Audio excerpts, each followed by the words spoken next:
Hai guys, kenalin kami dari kelompok 1. Siapa aja sih anggotanya? Sini kita kenalan.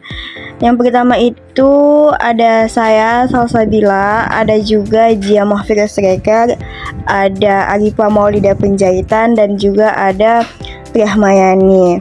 Nah, apa kalian semua sudah kenal? Kalau sudah kenal, kami akan membahas tentang rumus-rumus trigonometri yang diampu oleh Ibu Tanti Jumaisar MPD. Rumus untuk cos alfa kurang beta dan cos alfa tambah beta. Nah, yang pertama kami akan menjelaskan tentang jumlah dua sudut dan selisih dua sudut. Misalnya, alfa dan beta adalah sudut sembahyang. Maka jumlah sudut alfa dan beta adalah alfa kurang beta, dan selisih antara alfa dan beta adalah alfa tambah beta. Sebagai ilustrasi, perhatikan gambar berikut ini. Kemudian, asal muasal rumus. Kita akan membuat lingkaran berpusat di 0 dengan jari-jari satu satuan. Kemudian, kita tarik suatu jari-jari yang memiliki sudut sejauh alfa terhadap sumbu X. Kemudian, kita beri nama titik P. Kemudian, kita tarik lagi suatu jari-jari yang memiliki sudut sejauh beta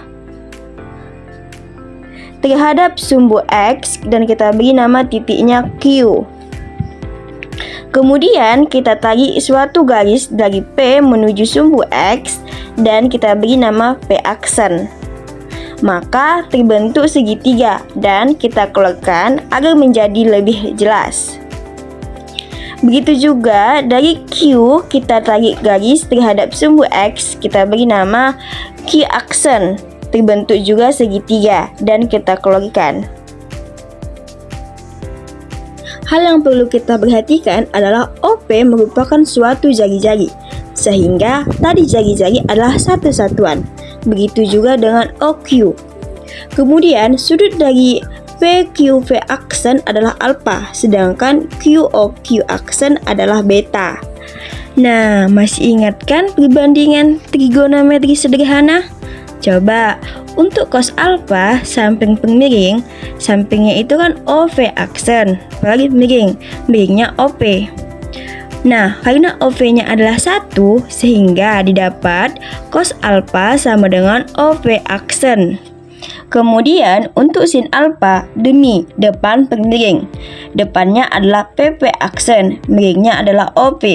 Karena OP adalah 1, sehingga didapat sin alfa sama dengan PP aksen. Begitu juga untuk segitiga yang satu lagi. Cos beta sama dengan OQ aksen per OQ. Karena OQ adalah 1, sehingga dapat cos beta sama dengan OQ aksen. Kemudian untuk sin beta demi depan per miring. Sama seperti sebelumnya, karena OQ adalah 1, maka didapatkan sin beta sama dengan QQ aksen. Karena OP aksen adalah alfa, berarti sepanjang sumbu X adalah cos alfa. Berarti X-nya adalah cos alfa. Sedangkan PP aksen adalah sin alfa. Berarti sepanjang P ke V aksen adalah sin alfa. Jadi cos alfa adalah X dan sin alfa adalah Y untuk titik P. Sedangkan OQ aksen itu cos beta. Berarti sepanjang O ke Q aksen adalah cos beta. Sedangkan QQ aksen itu adalah sin beta.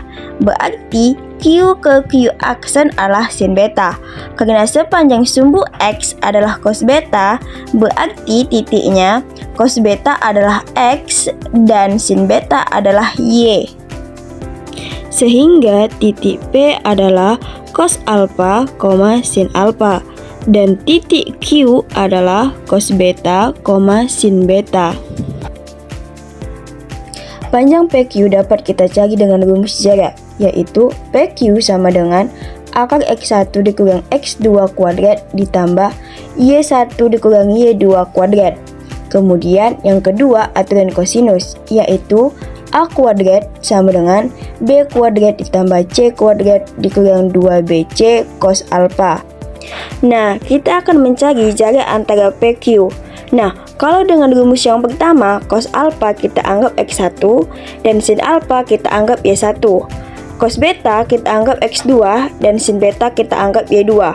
Sehingga didapatkan VQ sama dengan akar cos alfa dikurang cos beta kuadrat ditambah sin alfa dikurang sin beta kuadrat.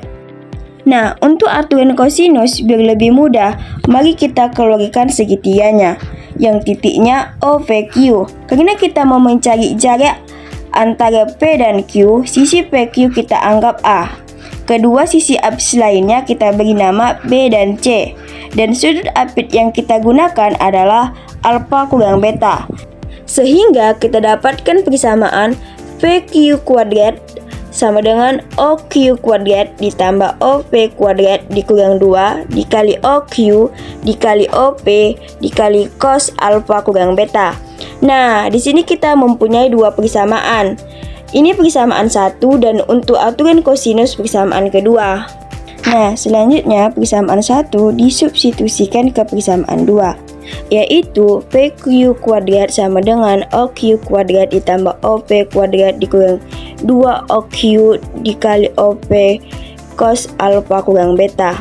Persamaan 1 cos alfa dikurang cos beta kuadrat ditambah sin alfa dikurang sin beta kuadrat dikuadratkan sama dengan OQ kuadrat ditambah OP kuadrat dikurang 2OQ dikali OV dikali cos alfa kurang beta. Lalu karena akarnya dikuadratkan maka akarnya hilang. Kita jabarkan cos alfa dikurang cos beta kuadrat. Sehingga didapat cos kuadrat alfa dikurang 2 cos alfa cos beta ditambah cos kuadrat beta. Begitu juga dengan sin alfa dikurang sin beta kuadrat. Didapatkan sin kuadrat alfa dikurang sin alfa sin beta ditambah sin kuadrat beta. Ingat, OQ di sini adalah 1 karena dia merupakan jari-jari. Sehingga kita mendapatkan OQ kuadrat adalah 1 ditambah OV kuadrat adalah 1 dikurang 2 dikali 1 dikali 1 cos alfa kurang beta. Nah, selanjutnya ingat bahwa ada rumus identitas trigonometri sin kuadrat X ditambah cos kuadrat X adalah 1. Nah, di sini kita punya cos kuadrat alfa dan juga sin kuadrat alfa yang bernilai 1. Begitu juga dengan cos kuadrat beta dan sin kuadrat beta akan bernilai 1. Sehingga kita mendapatkan 1 tambah 1 dikurang 2 cos alfa cos beta dikurang 2 sin alfa sin beta sama dengan 2 kurang 2 cos alfa kurang beta. Sehingga kita dapat 2 kurang 2 cos alfa cos beta dikurang 2 sin alfa sin beta sama dengan 2 kurang 2 cos alfa kurang beta. Nah, di sini duanya bisa kita kurangkan sehingga didapat negatif 2 cos alfa cos beta dikurang 2 sin alfa sin beta sama dengan negatif 2 cos alfa kurang beta.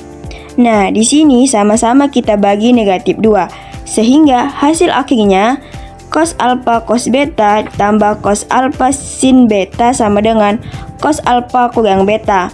Nah, inilah rumus cos alfa kurang beta, yaitu cos alfa kurang cos beta ditambah sin alfa sin beta. Bagaimana selanjutnya jika sudutnya alfa ditambah beta? Baiklah, kita lihat dulu pada bentuk rumus. Cos alfa dikurang beta sama dengan cos alfa cos beta ditambah sin alfa sin beta. Kemudian bentuk ini bisa kita ubah menjadi cos alfa dikurang negatif beta. Karena alfa dikurang negatif beta, negatif dikali negatif, maka dapatnya alfa ditambah beta. Sehingga didapatkan cos alfa dikali cos negatif beta ditambah sin alfa dikali sin negatif beta. Kemudian ingat bahwa sin min X sama dengan min sin X, sedangkan cos min X sama dengan cos X. Sehingga cos min beta sama dengan cos beta, sedangkan sin min beta sama dengan min sin beta. Maka kita peroleh cos alfa ditambah beta sama dengan cos alfa cos beta ditambah sin alfa dikali min sin beta. Karena sin alfa dikali min sin beta itu merupakan perkalian, maka akan didapatkan hasilnya menjadi cos alfa ditambah beta sama dengan cos alfa cos beta dikurang sin alfa sin beta. Nah, itulah rumus untuk cos alfa ditambah beta. Maka dapat disimpulkan untuk rumus jumlah dan selisih sudut kosinus, yaitu cos alfa ditambah beta sama dengan cos alfa cos beta dikurang sin alfa sin beta, dan juga cos alfa dikurang beta sama dengan cos alfa cos beta ditambah sin alfa sin beta. Nah, bisa diperhatikan jika sudutnya ditambah maka rumusnya dikurang, sedangkan jika sudutnya dikurang maka rumusnya ditambah. Jadi ada kebalikan sehingga bisa menghafalnya lebih mudah. Untuk contoh soal pertama, tentukan nilai dari cos 105 derajat. Nah, sebelum kita menyelesaikan soal, kita harus memikirkan cos 105 derajat itu didapatkan dari penjumlahan sudut istimewa yang mana. Nah, kita bisa memikirkan bahwa cos dalam kurung 60 derajat ditambah 45 derajat. Kira-kira di sini benarkan bahwa 60 ditambah 45 hasilnya 105.